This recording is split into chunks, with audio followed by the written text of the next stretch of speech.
A partir de agora, Jornal da Onda. Integrando o Nordeste Mineiro, através da notícia. Uma equipe de ponta, bem informada, levando com seriedade até você a verdade dos fatos. Jornal da Onda. As principais notícias do mundo. Olá, um ótimo dia para você na sintonia da Rádio Onda Nova FM. Começa aqui o Jornal da Onda, informação com credibilidade no seu rádio, os fatos e acontecimentos do Brasil e do mundo a partir de agora na Rádio Onda Nova FM, no Jornal da Onda.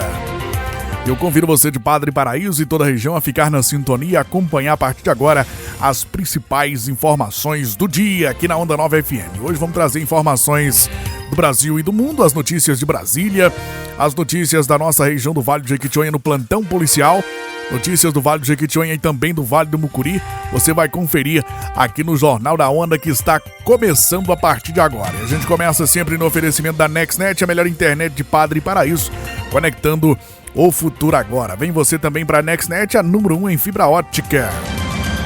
Estamos na rua Belo Horizonte, número 97, no centro de Padre Paraíso. Telefone 33 999 98 1517, NextNet. Jornal da Onda tá no ar e vamos aos destaques da edição do programa de hoje.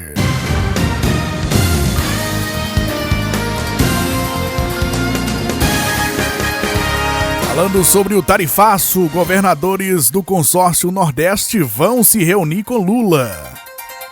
Processo de extradição de Zambelli deve ser demorado, diz especialista. Inflação do aluguel cai 0,77% em julho, terceiro mês seguido de queda. FMI eleva a projeção de crescimento global em 2024. Prazo de inscrição para a prova nacional docente termina hoje, dia 30. Rio segue em alerta de ressaca do mar até o fim da quinta-feira. Mauro Cid pede ao STF perdão judicial ou pena de até 2 anos de prisão. Produtos não cultivados nos Estados Unidos podem ter taxas de importação zeradas. Haddad destaca plano de contingência contra tarifaço norte-americano. E ainda hoje no Jornal da Onda, no plantão policial, você vai conferir grave acidente próximo ao posto Ioguedes, já próximo ao perímetro urbano de Catugi. Todos os detalhes para você aqui no Jornal da Onda. E ainda hoje teremos as notícias do futebol, as notícias do esporte. Confira os resultados dos jogos de terça-feira e as próximas partidas de futebol. Tudo isso e muito mais agora, aqui no Jornal da Onda, que está começando.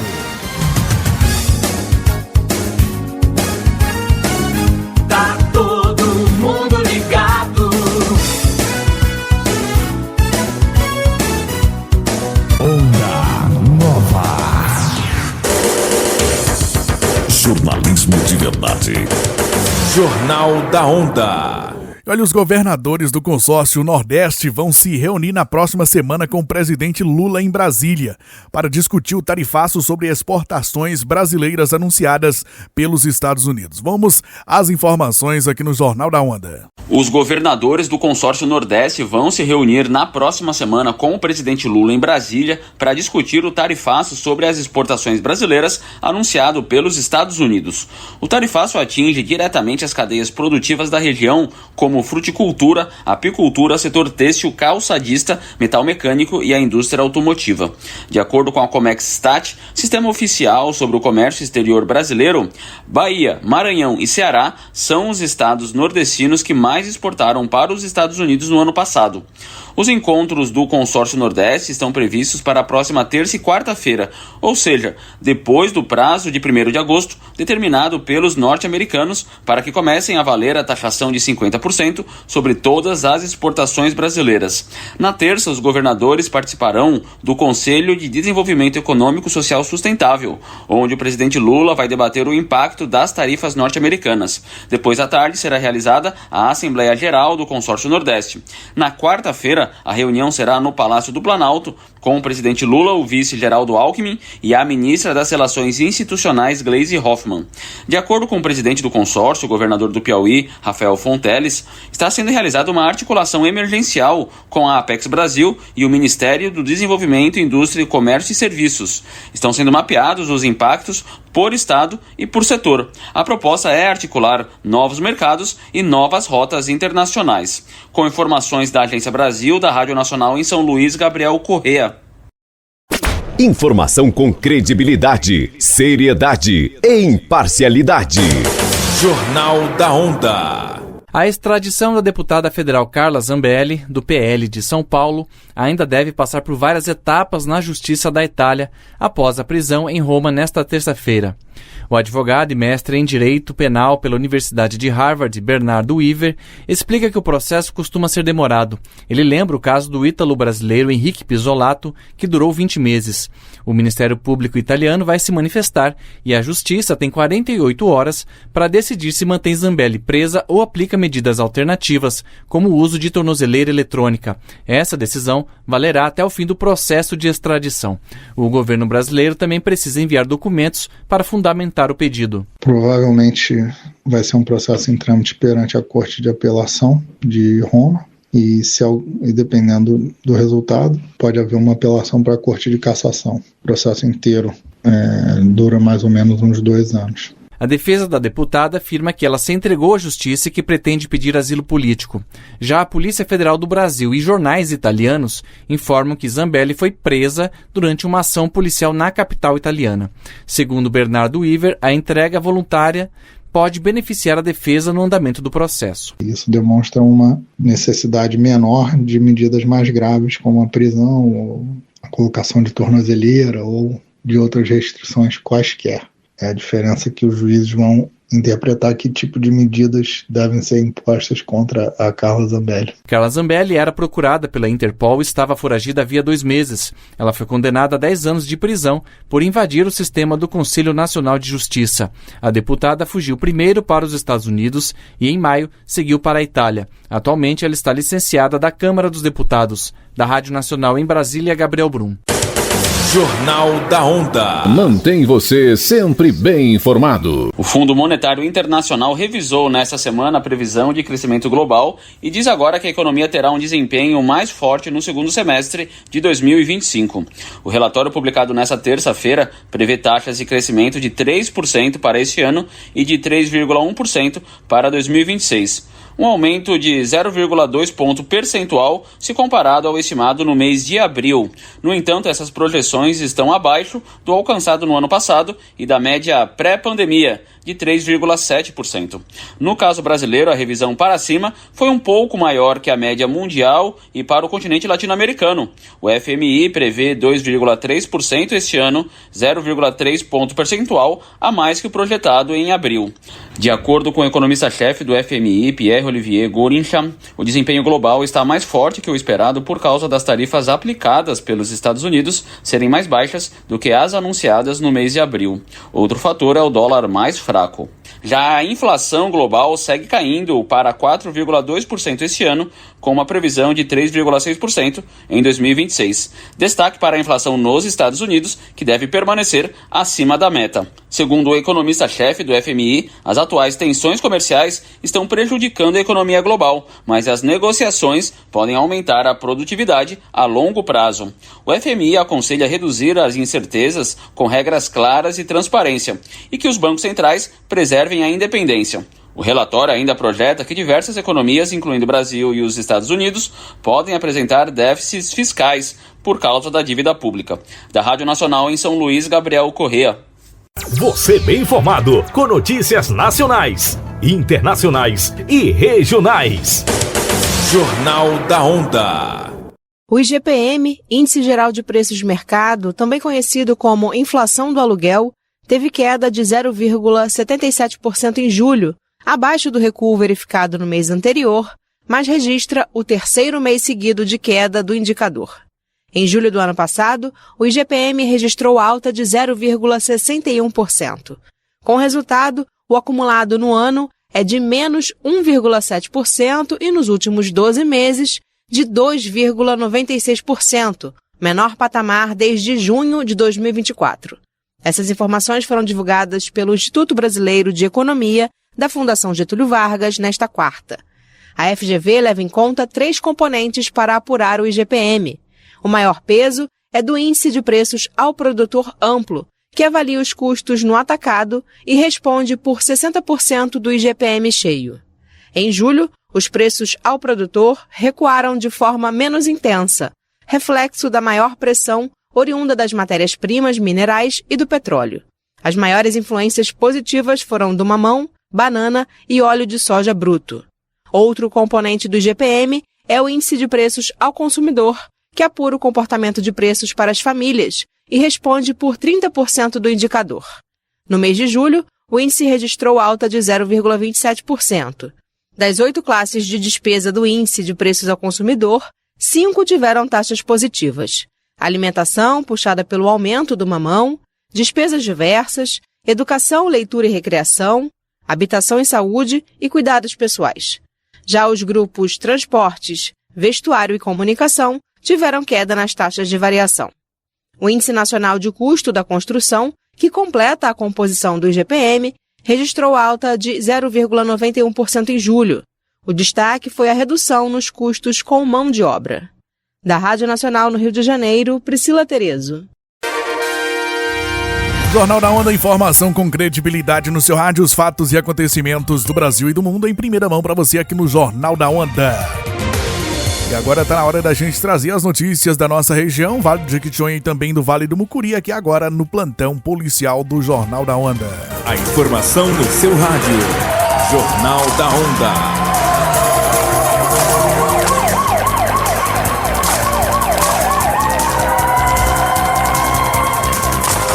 Plantão policial.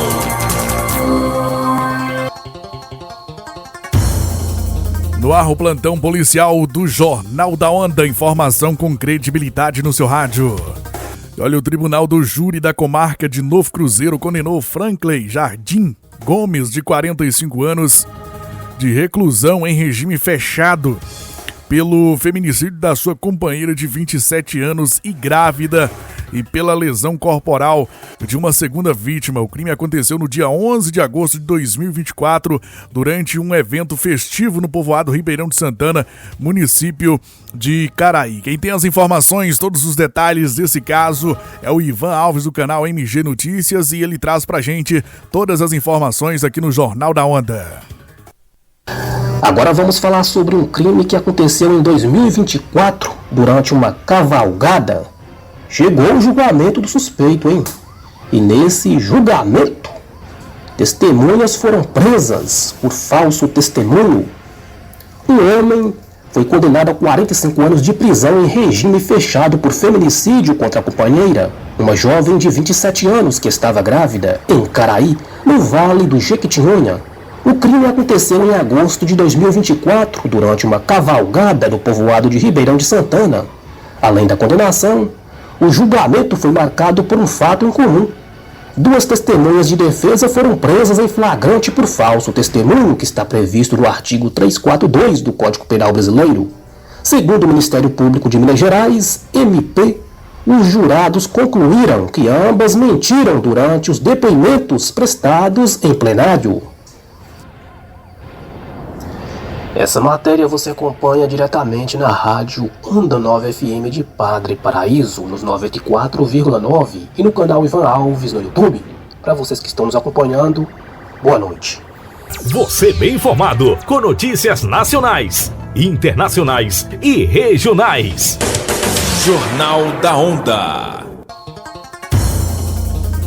E olha, um grave acidente foi registrado na manhã desta quarta-feira, dia 30, no perímetro urbano da BR-116 em Catugi. O acidente aconteceu em frente ao posto de combustível Ioguedes. Um automóvel Gol e um caminhão colidiram. O veículo pesado caiu aí no barranco na lateral da pista. Vamos às informações desse gravíssimo acidente que aconteceu aí no perímetro urbano da BR-116 em Catugi. Assim que o dia amanheceu hoje, um grave acidente foi registrado na BR-116, proximidades de Catugi, inclusive sendo acionado o Corpo de Bombeiros de Teoflotone. Quem esteve comandando os trabalhos foi o Sargento Christian. Sargento, qual foi o cenário, o que diz os levantamentos acerca desse registro com 2 veículos envolvidos? Então, nosso acionado aqui, a princípio, seria uma colisão entre um automóvel, né, um veículo de passeio, e uma carreta. Ao chegar no local, a gente verificou que a PRF já se encontrava no local, estava tomando controle da cena, né, e foi repassado pela própria equipe da PRF que os ocupantes do veículo, um Volkswagen Gol, que seguia viagem sentido Teoflotone, eles já teriam 2 ocupantes. Esses ocupantes, ambos do sexo masculino, em estado grave, tinham sido conduzidos pela equipe do SAMU já para um hospital de referência. No veículo carreta, tinha um motorista apenas, e esse motorista ele não teve ferimentos. Deu para entender o que pode ter acontecido, porque parece que se trata ali já quase do perímetro urbano de Catugi, Sargento Christian. Sim, o acidente ele ocorreu em frente ao posto Ioguedes, né? Na entrada da cidade mesmo. Pelo que foi repassado lá por testemunha, o veículo de passeio teria invadido a pista da carreta e provocado o acidente. Nós chegamos na cena, a carreta ela tinha saído da pista de rolamento, né? Tinha caído até numa ribanceira lá, mas isso aí não provocou nenhum ferimento no ocupante da carreta. O senhor tem informações de que essas pessoas que ocupavam o veículo de passeio são de uma cidade próxima aqui de Teoflotone? O senhor chegou a colher as informações a respeito da qualificação dessas vítimas? Sim, foi repassado para nós lá na hora que chegamos no local que os ocupantes seriam da cidade de Tambacuri, ou estava deslocando para a cidade de Tambacuri.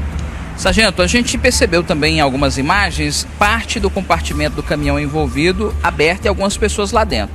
Houve saqueamento da carga? O senhor teve conhecimento a respeito dessa situação? Ao chegar no local, a PRF já se encontrava, né, em controle da situação, mas seria repassado por eles também que, segundo, né, testemunhas, até eles chegarem no local, ocorreram saqueamentos. Deu para identificar o que estava sendo transportado nessa carga, ou o senhor não conseguiu ter acesso a essa informação? Segundo informações, seria uma carga da Shopee, que estava sendo conduzida, né? E aí no momento da queda, esse baú, ele acabou se rompendo e deixando a carga espalhada, e por isso ocasionou esse saqueamento. Agora, a gente percebeu que o veículo ficou completamente destruído. Vocês foram acionados porque havia ali a presença de pessoas em tese encarceradas. Foi uma colisão muito forte, Sargento Christian? Sim, a gente verificou ali a gravidade, né? Um veículo de passeio batendo de frente ali com a carreta daquele porte. Infelizmente foi uma pancada muito forte, e quando nós fomos acionados, falaram pra gente que os 2 ocupantes, né, no veículo de passeio estavam encarcerados mesmo, presos às ferragens. Por isso a gente deslocou para o local para fazer essa retirada. A gente viu que pela situação e pela gravidade poderia estar em alta velocidade naquela via, né, que era praticamente um perímetro urbano ali da cidade de Catugi. Condições no momento, o senhor acha que estava serração? A gente percebe ali também um pouco da pista molhada, chovia. O que pode ter acontecido? Essas condições também conspiram para o registro do acidente? Sim, quando a gente deslocou para o local, que era por volta das 6h15, 6h20, a gente encontrou muita serração no caminho.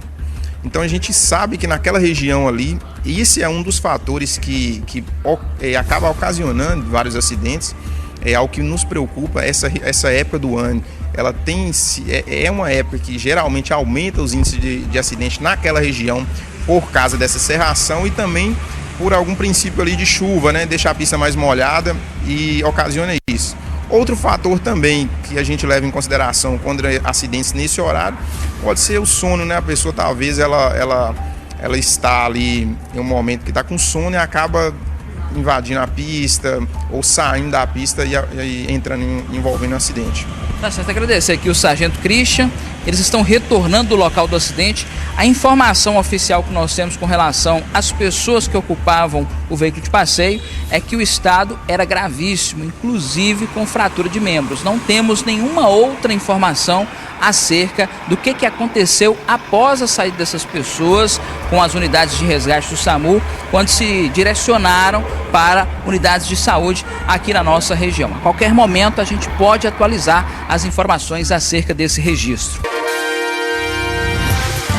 Jornal da Onda, informação com credibilidade no seu rádio. Então tá aí todos os detalhes desse gravíssimo acidente que aconteceu próximo a Catugi na manhã desta quarta-feira. A matéria que é do Elvis Passos, da cidade de Teófilo Otoni, da Rede TV Imigrantes, lá em Teófilo Otoni.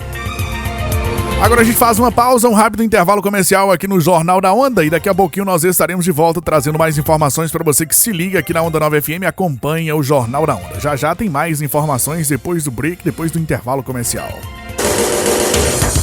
Jornalismo de verdade. Jornal da Onda.